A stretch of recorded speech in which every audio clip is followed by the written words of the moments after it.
Cricket ఫ్యాన్స్కి ఒక kick ఇచ్చే news. Team India senior players Rohit Sharma మరియు విరాట్ కోహ్లీ మళ్ళీ డొమెస్టిక్ క్రికెట్లో కనిపించబోతున్నారా? అవును, సీనియర్లు ఖచ్చితంగా దేశవాళీ క్రికెట్ ఆడాలని బీసీసీఐ సూచిస్తోంది.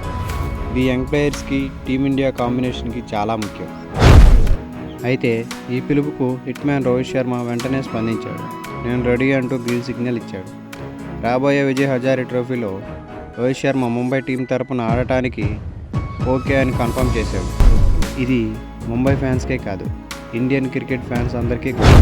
డిసెంబర్ 23 నుండి జైపూర్లో జరిగే మ్యాచెస్లో హిట్ మ్యాన్ బ్యాటింగ్ మనం చూడబోతున్నాం.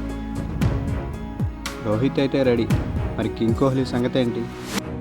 విరాట్ కూడా ఢిల్లీ తరపున ఆడతాడా? దీనిపై మీ అభిప్రాయం ఏంటి?